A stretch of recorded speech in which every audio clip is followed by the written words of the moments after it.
Good morning. Morning বলতে এখন বাজে প্রায় 9টার মতো। তো আশা করি আপনারা সবাই ভালো আছেন। সাহা ফ্যামিলি টুতে আপনাদের অনেক অভিনন্দন জানিয়ে আবার একটা ব্লগ শুরু করছি। এইদিকে জলের জগটা আমি পরিষ্কার করে নিচ্ছি। আসলে কি বলুন তো, জল যদি থাকে এক সপ্তাহ পর পর যদি না ধোয়া যায়, জলের ভিতর যে আস্তরণ বা লাল রং আর আঁশুনি পড়ে যায়, সেগুলো জল জগের মধ্যে জল ভরলে দেখতে খারাপ লাগে আর দেখতেও ভালো লাগে না, কেমন একটা খারাপ খারাপ ভালো লাগে না। তো তাই জগটা পরিষ্কার করে নিচ্ছি। আর দেখবেন পরিষ্কার করে যদি জল ভরা যায়, জলটাও দেখতে সুন্দর লাগে আর জগটাও বেশ সুন্দর লাগে দেখতে। তাই এদিকে জগটা ভালো করে ভেতরটা সাবান জল দিয়ে পরিষ্কার করে মেজে ঘষে ভালো করে ধুয়ে নিচ্ছি। আর এইদিকে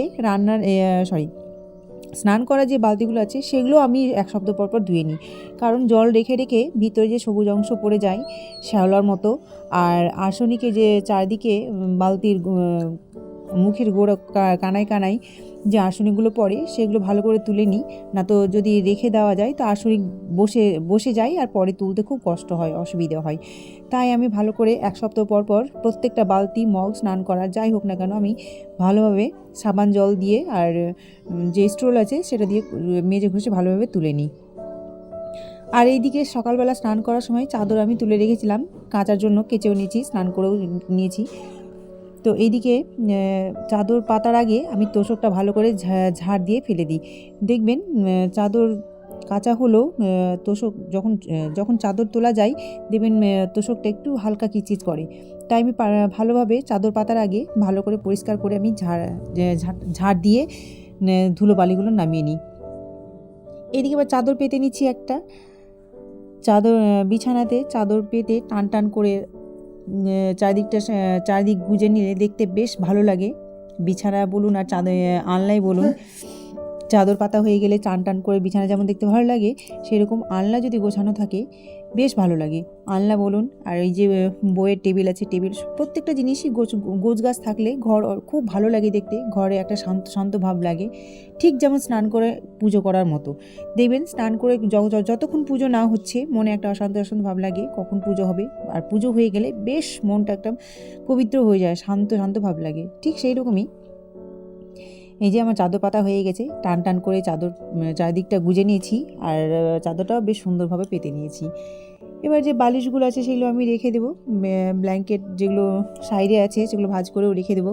তো আমার চাদর পাতা তো হয়ে গেল, এবার ব্ল্যাঙ্কেট বালিশ সবটাই আমি সুন্দরভাবে গুছিয়ে রেখে দেবো। তো আমার র্যাক রেখে দিয়েছি, ব্ল্যাঙ্কেটও রেখে দিলাম। এবার বালিশগুলো আমি গুছিয়ে রেখে দিলাম। আর পাশে যে সাইড পাশ বালিশটা আছে সেটাও আমি সুন্দরভাবে গুছিয়ে রেখে দেবো। আসলে এদিকে মিউজিক চলছে তো ওই জন্য কথাটা ডিস্টার্ব হচ্ছে। তো যাই হোক, তো এই আমার পরিষ্কার করা হয়ে গেল বিছানা। খুব কেমন লাগছে একটু কমেন্ট করে জানাবেন, আমাকে তো বেশ ভালো লাগছে। তো এইদিকে মিঠি স্নান করে এসেছে। তো আমি গতকালকে পিঠে বানিয়েছিলাম, মিঠির আবদার ছিল মা একটু পিঠে বানাও, তো আমি বানিয়েছিলাম। যখন যেটা খেতে চাই সেটাই আমি করে দিই। এদিকে আমার মেয়েকে দিলাম, ছেলেকে দিয়েছি আর মিঠিকেও নিচে দেবো। তো এখানে আমার ছেলেকে দিয়ে দিলাম, সবিকে দিয়ে দিলাম আর মিঠিকে নিচে বসাবো, কারণ মিঠি বিছানায় খেতে যে কোনো জিনিস খেলেই না একটু ফেলে টেলে খাই, ওই জন্য ওকে নিচেই বসাই। আর এখন তো গরম পড়া শুরু হয়ে গেছে, পিঁপড়ের আমদানিও বেড়ে গেছে। তো আমার বিছানাতে প্রায় পিঁপড়ে উঠতেই থাকে, ওই জন্য মিঠিকে আমি নিচে খাওয়াই, বিছানায় খেতে দিই না। তো নিচেও ফেলেই খাক আর ভালোভাবেই খাক, নিচেই খাই, যে কোনো জিনিসই খাবার খাই আমি নিচে বসেই ও খাই আর আমি খাইয়ে দিই। তো এদিকে মিঠি খাচ্ছে আর ওইদিকে সৌভিক খাচ্ছে। তো ওদের খাওয়া হয়ে গেলে আমি একটু আবার ভাবছি বাজারে যাব। তো ওদের খাওয়া হলে বাজারে যাব। তো বেশ কিছুক্ষণ পর আমি বাজারে গিয়েছিলাম, তারপর বাজার থেকে চলেও এসেছি। এদিকে নিয়ে এসেছি আলু, ফুলকপি, মটরশুঁটি, করলা আর লঙ্কা। তো আলু থাকতেই, যে আগের আলু আছে তবু আমি আলু নিলাম, আমার আলু বেশ লাগে, কারণ সকালে যখন ডিউটি যাই জলখাবারের সঙ্গে ও আলু ভাজা বা আলুর তরকারি তরকারি করে নিয়ে যায়, মানে আলু আমার লাগেই। আর এদিকে মটরশুঁটি, করলা আর লঙ্কা একসঙ্গে নিয়েছি, তো সব একসঙ্গে হয়ে গেছে। তো আমি বেছে বেছে করলা রেখে দিচ্ছি আর লঙ্কাটাও রেখে দিচ্ছি।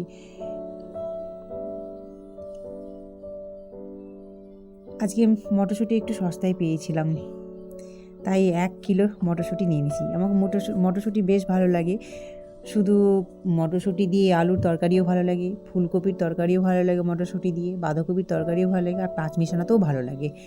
মটরশুঁটি সবতেই ভালো লাগে। আর মুগের ডাল করলে তো মটরশুঁটি দিই, আমি মটরশুঁটি গাজর দিই। তো এদিকে মটরশুঁটি আমার ক্যারি ব্যাগে ভরা হয়ে গেল। আর লঙ্কা বোটাগুলো ছড়িয়ে ছড়িয়ে রেখে দেবো। যখনই আমি লঙ্কা কিনি না কেন, তখনই লঙ্কার বোটা আমি ছড়িয়ে রেখে দিই। সেটাও একটা ক্যারি ব্যাগের মধ্যে, ফ্রিজের মধ্যে রেখে দেবো, ক্যারি ব্যাগের মধ্যে ভরে। তো সবটাই আমি লঙ্কার বোটাগুলো ছড়িয়ে নিব। তো বেশ অনেকক্ষণ পরে দুপুরে খাওয়া দাওয়া করতে বসেছি। আমি বাজার যাওয়ার আগে রান্না বান্না সব সেরে নিয়েছিলাম। তো এইদিকে আমার পাত থেকে মিঠি আবার মটরশুঁটিগুলো বেছে বেছে তুলে নিচ্ছে। মটরশুঁটি দিয়ে ফুলকপি দিয়ে আলু দিয়ে রান্না করেছিলাম, তো ওই জন্য তুলে নিচ্ছে। তো ওইদিকে মটরশুঁটি দিয়ে শুধু ভাত খেলো মিঠি। আর তারপরে খাওয়া দাওয়ার পরে কলতলায় বাসন ধুতে ধুতেই 2:45 বেজে গেছে, টাইমের জলও চলে এসেছে। শীতের সময় 2:30টায় জল আসে, আর একটু যখন গরম পড়বে তখন 3টায় জল আসে। তো জল চলে এসেছে, তো আমি জল ভরে নেব। আর এই দিকে ওরা ভাই আর বোন দুজন মিলে কার্টুন দেখছে। আসলে সৌভিকের পরীক্ষা হয়ে গেছে, তো এখন পড়াশোনা কিছুই নাই, চুপচাপ, ভালো লাগে না কিছুক্ষণ আগে ও ঘুরে আসলো। তো ভাই বোন দুজন মিলেই কার্টুন দেখছে। আর মিঠি তো সকালবেলা টিউশন থেকে এসেই ওইও পড়াশোনাটা করে নিয়েছিল।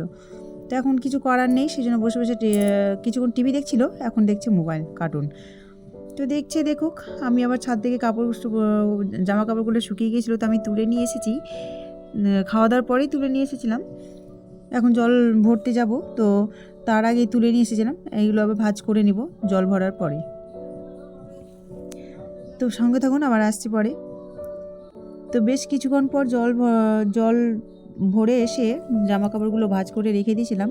আর তারপরে ঘরে যে ফ্রিজ, শোকেস, টিভি ছিল, সেগুলো সকালবেলা মোছা হয়নি, কাজে মানে অনেকগুলো কাজ করতে করতে আজকে দেরি হয়ে গেছিলো।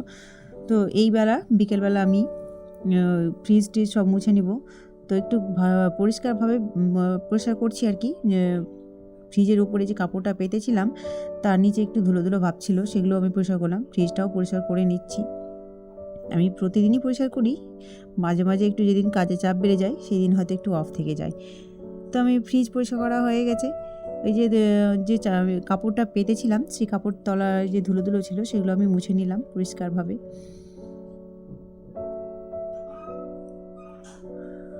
তো ফ্রিজ মুছার পরে আমি আবার একটু শোকেসে কাঁচটা মুছে নিচ্ছি। কাঁচটাতে ভালোভাবে হাত দেওয়া যায় না, হালকাভাবে ছুঁয়ে ছুঁয়ে মুছতে হয়, কারণ মিঠি তো এক সাইড ভেঙে দিয়েছে শোকেসে আয়নাটা।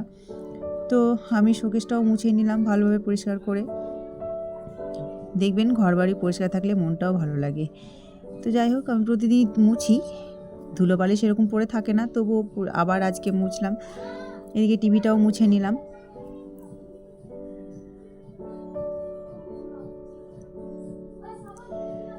আর এদিকে আমার শোকেস, ফ্রিজ, টিভি মোছার পরে কালকে যে পিঠে বানিয়েছিলাম কিছুটা থেকে যায়। তো এদের জল খাবারটা হয়ে গেল এখন, মানে বিকেলে টিফিনটা যেটা হয়, টিফিনটা ওদের হয়ে গেল। আবার একটু পরে কিছু খাবে হয়তো। তো মিঠি তো টিভি দেখছে আর পিঠে খাচ্ছে, এটাই তো এখন তো মানে খেলতে পায় না, সেরকম বাইরে যেতে পায় না, অনেক কিডন্যাপার ঘুরে ভয়ে বেরোতেই চাইছে না। আর বেরোতে দিও না, আমি এমনি তো বেরোতে দিই না। আমি ওর খাওয়া দেখছি আর পাশে মিউজিক বাজছে, তো ওই জন্য। Good evening. এখন আমি রান্না বসাবো। এখন বাজে প্রায় 6:45 মতো। তো দিনের তো ডাল তরকারি আছে, ওগুলো গরম করে নেব। আর রাত্রে একটু গরম গরম ভাতটা করব। তো ভাতের সঙ্গে একটু আলু সিদ্ধ আর কলা সিদ্ধ দিলাম। শুধু তো ভাত রান্না করতে হয় না, যেটা আমার শাশুড়ি মা বলেছিলেন যে ভাতের সঙ্গে নয় একটা লঙ্কা সিদ্ধ দিতে। তো আমি শুধু লঙ্কা দিইনি, আলুও দিলাম, করলাও দিলাম আর লঙ্কাও দিলাম। তো এই এখন রাত্রে রান্না হবে। তো ব্লগটা এখানেই শেষ করছি। আপনারা ভালো থাকবেন, সুস্থ থাকবেন। তো আজকের মতো টাটা, আবার কালকে দেখা হবে।